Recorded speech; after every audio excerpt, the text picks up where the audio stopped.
पहली पहली वीडियो में हम लोगों ने 12 से 24 तक और दूसरी वीडियो में 24 से 30 तक आर्टिकल कंप्लीट कर लिए थे, यानी 31 तक।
बंदी प्रत्यक्षीकरण यानी बंदी, यानी देखो ये रेट रेट लिखा है, यानी इसे रेट कर लेना जो भी है। ये टाइपराइटर की थोड़ी मिस्टेक है यहाँ पर, इस चीज को रेट कर लेना, यानी रेट। ठीक है। बंदी प्रत्यक्षीकरण, यह रेट किसी व्यक्ति को अवैध रूप से हिरासत में लिया जाने पर रेट जारी होती है। तो किसी व्यक्ति को आपने अवैध रूप से, यानी पुलिस ने किसी व्यक्ति को अवैध रूप से हिरासत में ले लिया है, तो उसके अकॉर्डिंग जो है ये रेट जारी की जाती है। किसी व्यक्ति को पुलिस ने हिरासत में ले लिया और थाने में बनाए रखा और 24 घंटे हो गए हैं और आपने किसी न्यायालय या कोर्ट में पेश नहीं किया है, जज के सामने या मजिस्ट्रेट के सामने पेश नहीं किया है, तो वो ये रेट निकाल के कहता है कि बंदी जो बंदी है, यानी जिसे आपने किडनैप किया है, उसे यानी बंदी को प्रत्यक्ष रूप से हमारी आंखों के सामने लाई। प्रत्यक्ष मतलब होता है देखना आंखों के सामने। तो बंदी को हमारे सामने पेश कीजिए। तो यह रिट किसी व्यक्ति को अवैध रूप से हिरासत में लिए जाने पर जारी होती है। तो जो बंदी बनाया हुआ व्यक्ति है वो आप थाने में रखेगा, तो 4 दिन से वो मतलब उसे मार मार के आपने लाल कर दिया है उसे, और 3rd डिग्री का टॉर्चर कर रहे हैं और आप न्यायालय नहीं ले गए, पुलिस 3rd डिग्री कर रही है। तो ये जो रेट है ये इसी की बात के लिए है कि आपको पुलिस 24 घंटे के अंदर मजिस्ट्रेट या न्यायालय के पास पेश करेगी। ये इसी आधार पर ये रेट निकाली जाती है कि आप 24 घंटे से ज्यादा किसी भी मुजरिम को या किसी भी व्यक्ति को जिसे आपने अरेस्ट किया है उसे थाने में नहीं रख सकते 24 घंटे से ज्यादा। तो बंदी प्रत्यक्षीकरण, जो बंदी बनाया उसे प्रत्यक्ष रूप से हमें दिखाइए, ये बंदी प्रत्यक्षीकरण है। ये सुप्रीम कोर्ट निकालता है 32 के तहत। यानी बंदी प्रत्यक्षीकरण का मतलब ही है सशरीर, या सशरीर व्यक्ति को हमारे सामने उपस्थित कीजिए। तो शरीर सहित उपस्थित कीजिए व्यक्ति को जिसे आपने गिरफ्तार किया है उसे। तो ये व्यक्ति पहले व्यक्ति करता था, पीआईएल लगाता था सुप्रीम कोर्ट में। ठीक है, अब कोई दूसरा व्यक्ति भी लगा सकता है, उसका रिश्तेदार है, उसका दोस्त है, तो पीआईएल लगा के सुप्रीम कोर्ट में पीआईएल लगा सकता है। तो सुप्रीम कोर्ट उस पीआईएल के आधार पर रेट जारी कर सकता है थाने को कि भाई इसे गिरफ्तार किया है उसे सशरीर हमारे सामने प्रस्तुत कीजिए और आप भी आइए, थोड़ा आपसे भी मुलाकात करनी है। क्योंकि जो पुलिस वालों का तोड़ है ना, वो जज साहब बहुत भली भांति जानते हैं। जज के सामने एसपी, डीआईजी डीएसपी सब म्याऊं बन जाते हैं, जी सर करते हैं। जी सर नहीं करेंगे ना, उसका तात्पर्य है जी सर नहीं करेंगे ना, जज साहब इतनी मतलब फटकार लगाते हैं, ये लोग म्याऊं बने रहते हैं। कोर्ट में देखा होगा आपने, एक दो वीडियो आई होगी आपके सामने, तो देखा होगा कि कैसे पुलिस पुलिस वाले जी सर जी जज साहब करते हैं। क्यों? क्योंकि जज कंटेम्प्ट ऑफ कोर्ट लगा देता है, यानी न्यायालय की अवमानना लगा के उन पर फाइन लगा देता है, तगड़ी तगड़ी फाइन, कि आप 50,000 फाइन भरिए, न्यायालय की अवमानना की है, कि आप एक महीना आप ड्यूटी पे नहीं आएंगे, आप एक महीना बर्खास्त। समझ रहे हैं? तो ये जज साहब की पावर होती है, इसलिए पुलिस वाले कभी जज साहब से पंगा नहीं लेते हैं। तो इसीलिए आप ज्यादा दिन बनाए रखेंगे थाने में तो फिर आपकी भी खबर ली जाएगी, आइए जनाब, आपसे भी थोड़ी मुलाकात करनी है, वार्तालाप करना है। तो पुलिस वालों का तो समझते ही हो, मतलब जज के सामने वो कांप जाते हैं। तो बंदी प्रत्यक्षीकरण यानी सशरीर बंदी को हमारे सामने उपस्थित कीजिए, ये है बंदी प्रत्यक्षीकरण, ये सुप्रीम कोर्ट निकालता है। अच्छा, परमादेश, परमादेश का मतलब है न्यायालय द्वारा अधीनस्थ न्यायालय निगम के प्राधिकरण के लिए आदेश दिया जाता है कि वह कर्तव्य निष्ठ रहे। थोड़ी भाषा क्लिष्ट हो गई है, सरल भाषा में समझिए। परमादेश, परमादेश का मतलब होता है बड़ा आदेश, ऊपर का आदेश। परमादेश यानी ऊपर, तो यानी कि उच्च न्यायालय यानी सुप्रीम कोर्ट, हाई कोर्ट को, हाई कोर्ट डिस्ट्रिक्ट कोर्ट को ये आदेश देता है कि यानी हम आदेश देते हैं कि आप अपने लोक प्राधिकरण, जिस जितना आपके एरिया है, क्षेत्र अधिकार है, या जितनी आपकी शक्ति है, उसके अकॉर्डिंग ही केस लीजिए, उसके अकॉर्डिंग ही केसों को देखिए और अपने कर्तव्य का पालन कीजिए। अब आप कर्तव्य निष्ठ रहिए, आप अपने क्षेत्राधिकार से बाहर निकल कर निर्णय न दीजिए, ये कहता है परमादेश। ये हाई कोर्ट देता है डिस्ट्रिक्ट कोर्ट को और सुप्रीम कोर्ट देता है हाई कोर्ट को, कि आप अपने क्षेत्राधिकार से निकलकर कोई केस और निर्णय ना दीजिए और ना सुनिए। तो इसलिए कहते हैं कि सुप्रीम कोर्ट और हाई कोर्ट और डिस्ट्रिक्ट कोर्ट हायरार्की में बंधे हुए एक दूसरे को एक दूसरा मतलब वो देता रहता है कि आप उस हिसाब से रहिए। तो परमादेश भी आपको समझ में आ गया होगा, यानी आदेश देता है हाई कोर्ट, देता है डिस्ट्रिक्ट कोर्ट को, और डिस्ट्रिक्ट हाई कोर्ट को देता है सुप्रीम कोर्ट, कि आप अपने न्याय क्षेत्र और जो शक्ति दी है उससे निकलकर आप बाहर मतलब कोई भी केस या कोई भी निर्णय ना दें। ये हम आदेश देते हैं, ये परमादेश है। तो अपने क्षेत्र से निकल के निर्णय ना दें, ये परमादेश की रेट है। प्रतिषेध, प्रतिषेध का मतलब होता है कि रोकना, यानी रोक देना। प्रतिषेध का मतलब है रोक देना। रोक देने का मतलब यानी कोई भी काम चल रहा है उसे रोक दो तत्काल प्रभाव से। उच्च न्यायालय द्वारा निम्न न्यायालय के विरुद्ध जारी होती है जब उसने अपने अधिकार क्षेत्र से बाहर निर्णय लेने का फैसला संभावना हो, तो उच्च न्यायालय निम्न न्यायालय कार्यों को रोक देता है। जो थोड़ी भाषा जो है ना क्लिष्ट हो गई, गोल गोल घुमा रहा है, सीधी सीधी समझिए, हमने आपको बता दिया, शब्दों का अर्थ समझ समझ लीजिए तो ये डेटा समझ में आ जाएंगे, कोई दिक्कत नहीं होगी। यानी प्रतिषेध, प्रतिषेध मतलब रोक देना, कोई भी काम चल रहा है तत्काल प्रभाव से उसे रोक दो। तो हाई कोर्ट कहता है डिस्ट्रिक्ट कोर्ट से, सुप्रीम कोर्ट कहता है हाई कोर्ट से, यानी कि जो भी आपका क्षेत्राधिकार है उस क्षेत्राधिकार के अंदर रहकर ही आप शक्ति का प्रयोग कीजिए और आप निर्णय दीजिए, ये परमादेश में कहा है। लेकिन उसे ये लगता है प्रतिषेध वाले में कि इन्होंने अपने क्षेत्राधिकार का अतिक्रमण करके अपने क्षेत्र से बाहर निकल के कोई निर्णय लेने का फैसला किया है या संभावना जताई जा रही है, तो हाई कोर्ट डिस्ट्रिक्ट कोर्ट को और सुप्रीम कोर्ट हाई कोर्ट से कहेगा कि उस निर्णय को तत्काल प्रभाव से रोक दिया जाए, आप उस निर्णय पर अब कोई फैसला नहीं देंगे और ना ही सुनवाई करेंगे, उस निर्णय को तत्काल प्रभाव से बंद कर दें, रोक दें। ठीक है, तो ये प्रतिषेध का मामला है, यानी अपने क्षेत्राधिकार से बाहर निकल कर निर्णय ना दें, उस तत्काल प्रभाव से उसे रोक दें। उसमें समझाया गया था कि क्षेत्राधिकार में रहिए, लेकिन यहाँ निर्णय देने की संभावना समझ आ गई, निर्णय दे सकते हैं। तो जो निर्णय दे सकते हैं उस निर्णय को जितना हुआ है या जितनी सुनवाई हुई है उसे तत्काल प्रभाव से उतनी ही यथा स्थिति में रोक दें, उसे बंद कर दें, तो ये प्रतिषेध है। ठीक है, समझ में आ गया होगा। परमादेश पहले उसे आदेश दिया कि ऐसा कुछ मत करिए, लेकिन उसके बाद भी अगर जो उसे लगता है कि कुछ ऐसा हुआ है तो जितना हो रहा है ना, जितना हो गया उसे उसी क्रिया तक जितना हुआ है उतने पे ही बंद कर दीजिए। प्रतिषेध का मतलब ये है कि अपने क्षेत्र अधिकार से बाहर निकल के आपने सुनवाई कर भी ली है, तो जितनी सुनवाई कर ली है बस उसे उसी हिसाब से अब बंद कर दीजिए, अब मत सुनवाई कीजिए, ये प्रतिषेध कहता है। अब उत्प्रेषण क्या कहता है? उच्च न्यायालय निम्न न्यायालय में चल रहे केस को अपने पास बुलाते हैं। जो उच्च न्यायालय है तो निम्न न्यायालय में चल रहे केस को अपने पास बुलाते हैं। उत्प्रेषण का मतलब होता है to be transfer. To be transfer इसका मतलब ही होता है उत्प्रेषण, हिंदी में बोलते हैं ट्रांसफर यानी स्थानांतरण, और यही तत्सम शब्द यूज हुआ तो उसे कहते हैं उत्प्रेषण। तो यानी कि ये कहने का मतलब है कि जो सुप्रीम कोर्ट है वो हाई कोर्ट से देखता है, हाई कोर्ट डिस्ट्रिक्ट कोर्ट को देखता है कि कोई ऐसा केस तो नहीं चल रहा है इनके पास जो इनके क्षेत्राधिकार से बाहर हो, इनकी शक्ति से बाहर हो और उसकी ये सुनवाई कर रहे हैं।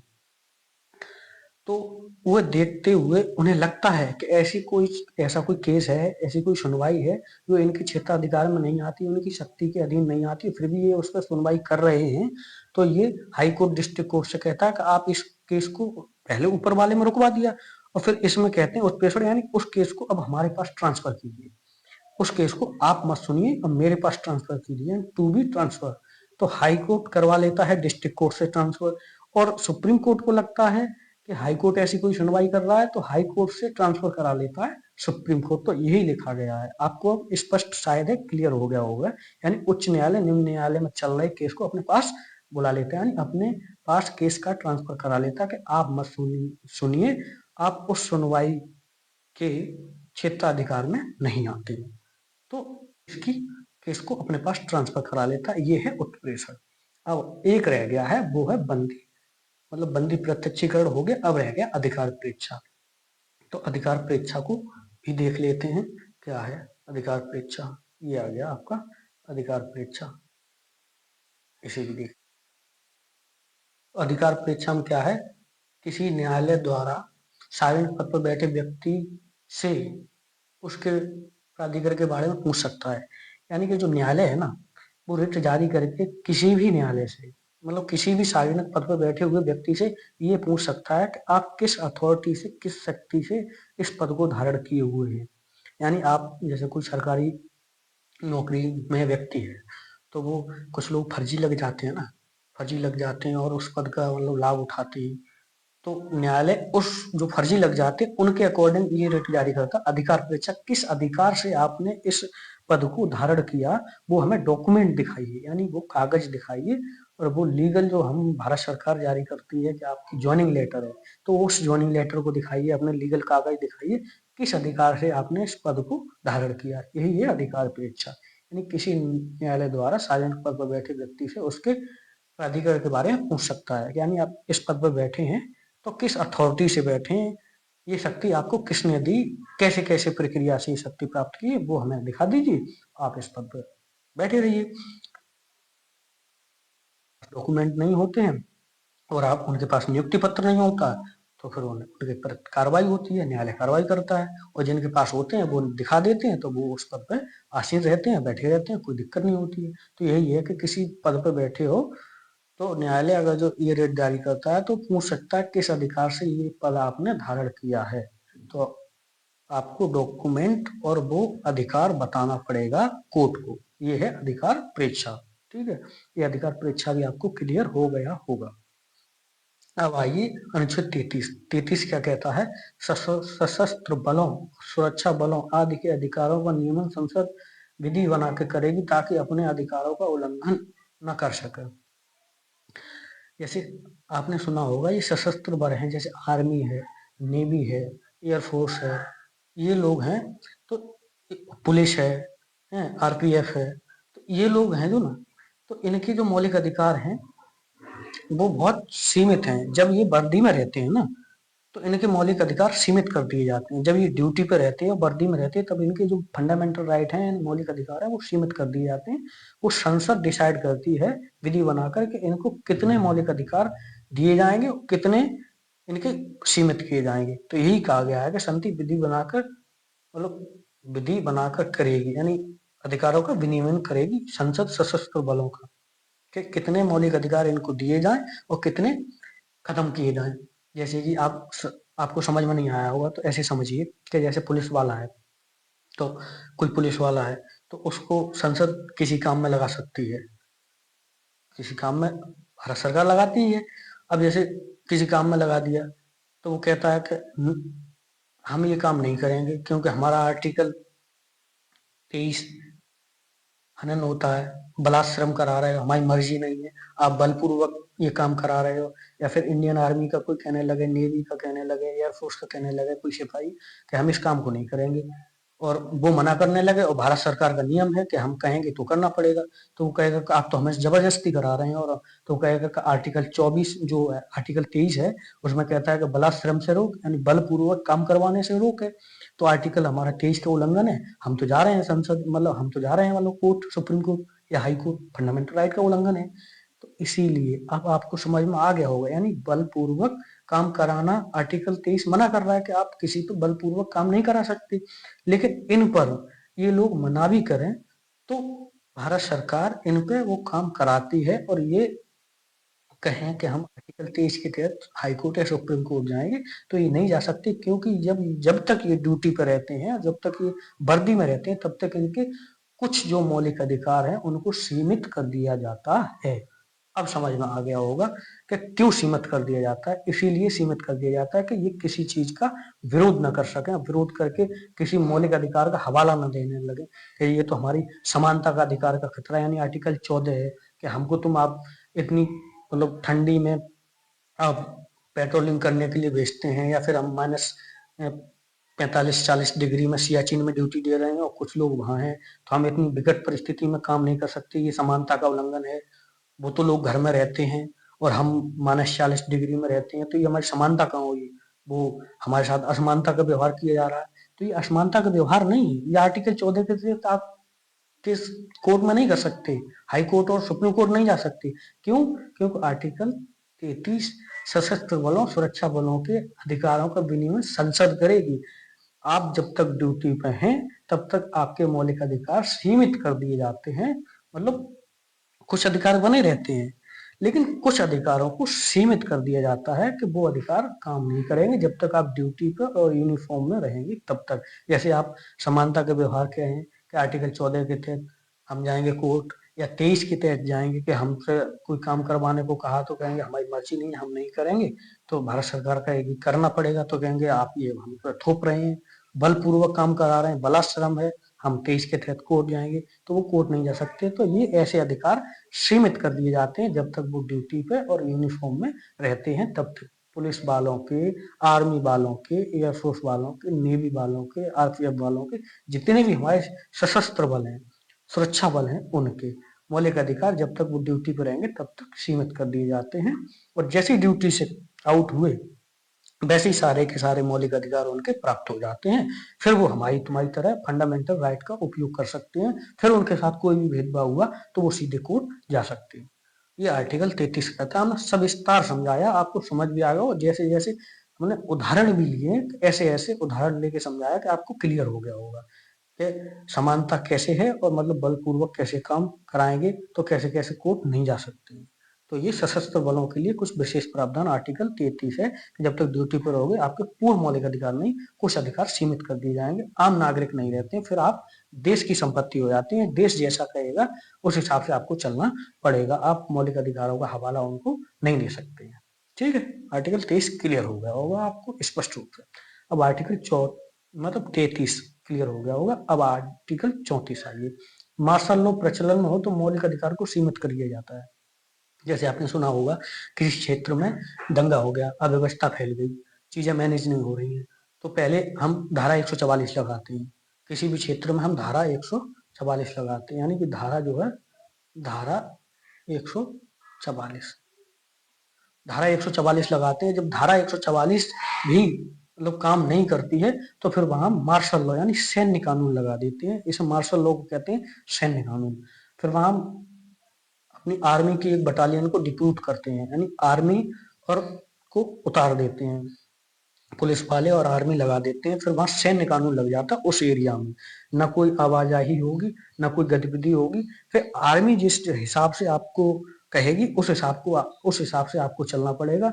अगर आप उस हिसाब से नहीं चले तो फिर आपके प्रति कार्रवाई होगी और आपको दिक्कत हो सकती है, क्योंकि वहाँ दंगा जो स्थिति बिगड़ी हुई है उसको ही मैनेज करने के लिए तो सैन्य कानून लगाया है।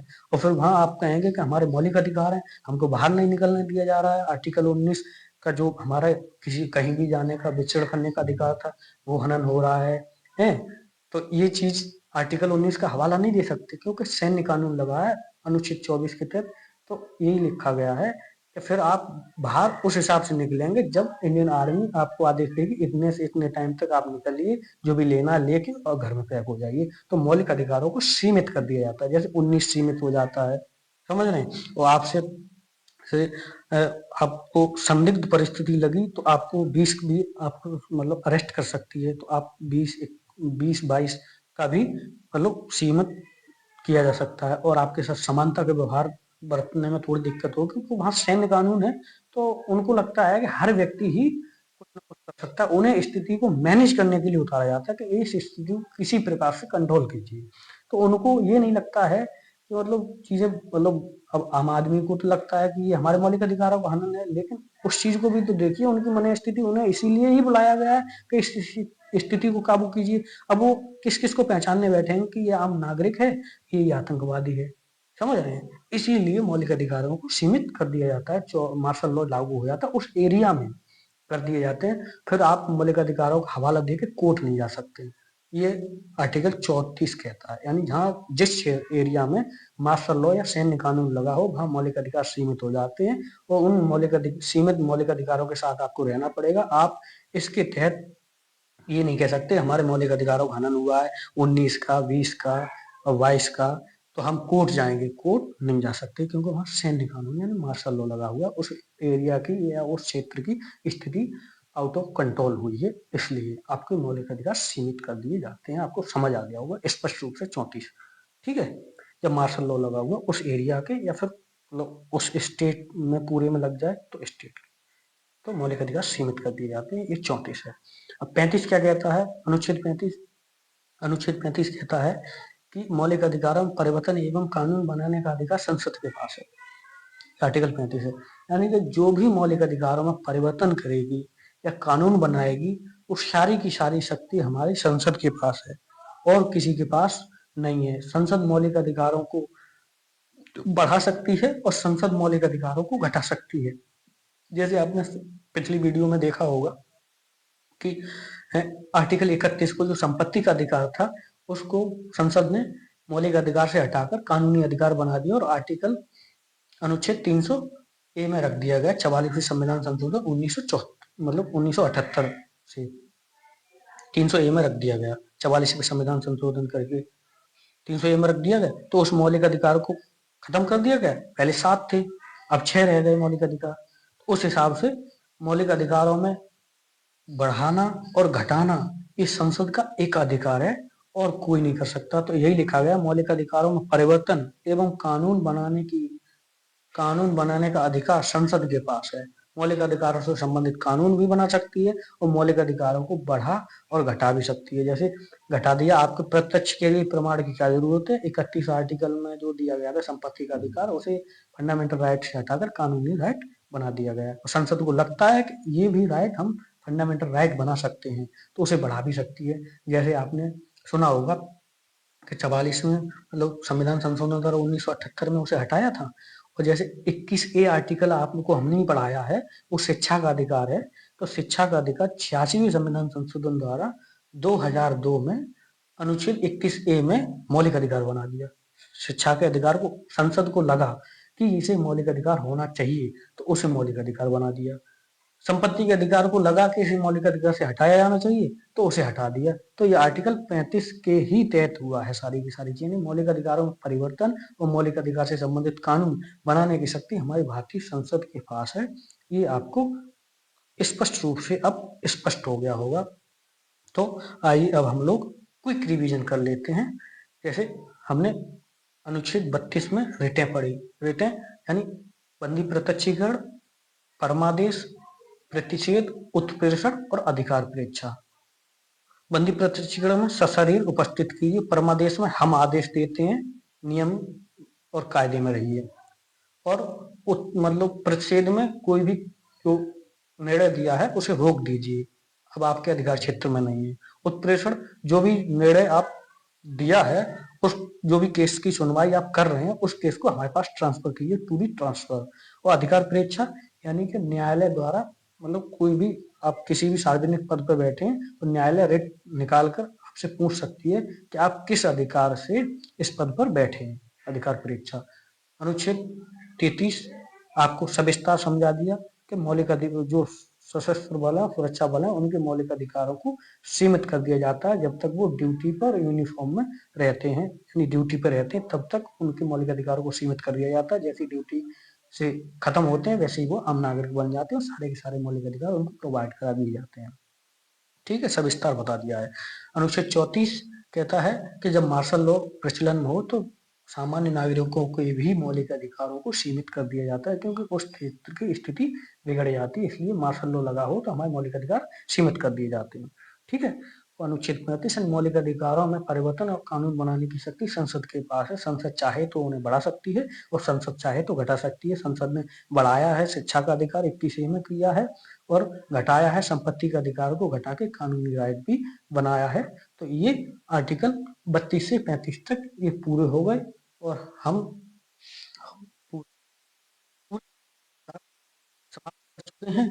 अब हम लोग पढ़ेंगे डीपीएसपी, और डीपीएसपी जब हम नेक्स्ट वीडियो में आपको लेके आएंगे। आप लोग कमेंट सेक्शन में जरूर बताया करें कि आपको ये वीडियो कैसा लगता है, इसमें क्या सुधार करने की जरूरत है और कैसा हम एक्सप्लेन कर रहे हैं, वो हमने कमेंट सेक्शन अब खोल दिया है। तो आप कमेंट सेक्शन में बता सकते हैं सभी लोग कि हमारी वीडियो आपको कैसी लगती है, और हमारे जो भी कमी है वो आप कमेंट सेक्शन में लिख सकते हैं, और जो भी अच्छाइयाँ हैं वो भी लिख सकते हैं। और ये हमारा एक यूट्यूब चैनल है SPGS स्टडी पॉइंट, उस पर हम ये सारी मतलब क्वालिटी की वीडियो करा रहे हैं। तो आप हमारे चैनल को